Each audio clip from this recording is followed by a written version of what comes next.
Oui, ça va beaucoup mieux. Il y a une forte sollicitation par des malades qui n'ont pas l'infection par le Covid, mais en termes d'infection par le Covid, nous avons la gestion des patients que nous avons eu en charge ces dernières semaines, ces derniers jours, mais pas de nouveaux malades au cours des 3 derniers jours. Pas de nouveaux malades admis en réanimation ces 3 derniers jours. Pour le Covid, bien Pour le évidemment, Covid, oui. il y a tous les autres patients qui font notre activité quotidienne depuis toujours, mais nous n'avons pas eu de nouveaux cas de Covid de réanimation au cours des derniers jours.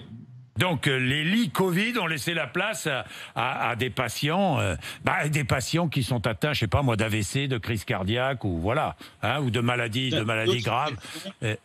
Absolument. Absolument. Et ce qui est important, c'est que on va dire la bascule entre l'activité Covid plus et Covid moins se fait tout doucement, répond à l'activité et se fait progressivement. Bien. Professeur Azoulay, je crois que vous lancez, avec les autorités, vous lancez une grande opération, une opération de suivi. Vous allez suivre patients et soignants pendant 1 an. Les patients, leurs familles et les soignants pendant 1 an. Des patients qui étaient dans votre service. En fait, ce sont des patients qui étaient dans les services de réanimation, qui font partie de notre groupe de recherche. Depuis une vingtaine d'années, nous avons un groupe qui s'appelle Famiréa et qui suit, bien en dehors du Covid, les familles après la réanimation pour suivre les différents symptômes et voir comment est-ce que dès la réanimation, nous pouvons avoir des stratégies de communication ou tout simplement des comportements qui permettent que ces familles, et parfois les patients aussi, aillent mieux 6 mois, 1 an après en termes de anxiété, dépression, état de stress post-traumatique, et puis malheureusement aussi pour ces familles qui sont endeuillées, qu'elles évoluent vers un deuil qui soit le moins prolongé, le moins compliqué possible. Donc en fait, nous sommes un groupe multidisciplinaire. Oui. Nous sommes un groupe multidisciplinaire avec des psychologues, une sociologue, des psychiatres, bien sûr des médecins, des infirmiers et pas mal d'autres alliés professionnels, des patients et des familles qui, en fait, a une activité de suivi des familles après la réanimation.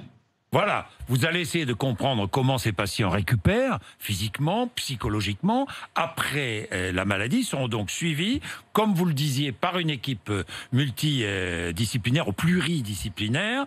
Vous faites ça d'ailleurs, des suivis de patients depuis plus de 20 ans maintenant. On fait ça depuis 1996. On a un groupe qui est national dans lequel les services de réanimation jouent le jeu et donc informent les familles, obtiennent leur consentement pour qu'on puisse les rappeler. Et en fait, on a un suivi qui permet, d'une part, sur un plan quantitatif, de voir comment est-ce qu'ils répondent, par exemple, aux critères de symptômes d'anxiété, de dépression, de stress post-traumatique. Mais il y a aussi des entretiens qualitatifs qui ne sont pas de notre ressort à nous, les médecins, qui sont du ressort des sociologues, des psychologues, des infirmiers, qui permettent de mieux orienter les résultats et de donner un sens à tout ce qu'on mesure et tout ce qu'on observe. Professeur Azoulay, un point important. On avait beaucoup d'incertitudes ces derniers temps sur la suite, justement, les suites de la maladie. Un malade infecté pouvait-il recontracter le virus? Pouvait-il être infecté à nouveau? Mais apparemment, selon les toutes dernières informations, quand on a eu le virus, on ne peut pas l'avoir une seconde fois. Alors, s'il ne mute pas, on ne peut pas l'avoir une seconde fois, c'est-à-dire que l'immunité acquise au cours d'une première infection est protectrice pour le même virus, et puis il va falloir voir quelle est la mutagénicité de ce virus pour savoir dans combien de temps il va s'adapter à nous et il va muter pour pouvoir infecter de nouvelles personnes. Ça va être la question de terme. Oui, en l'état actuel des connaissances et selon les dernières informations médicales venues du monde entier, aujourd'hui, un patient qui a été infecté par le virus ne le sera pas une seconde fois si le virus ne mute pas. Selon les informations que nous avons, déjà sur l'expérience clinique, nous n'avons jamais vu, depuis fin février, le même patient revenir pour 2 épisodes d'infection sévère à Covid ou tout simplement d'infection à Covid. Ce qu'on a pu voir, c'est des malades qui mettent longtemps à se débarrasser du virus et qui peuvent faire, par exemple, d'autres symptômes qu'on a pu attribuer. Donc, il y a eu un doute. Mais en l'état actuel des choses, il n'y a pas d'évidence qu'aujourd'hui, en tout cas, sur ce dont on dispose, que ce virus peut générer une maladie sévère ou une maladie clinique symptomatique à 2 reprises.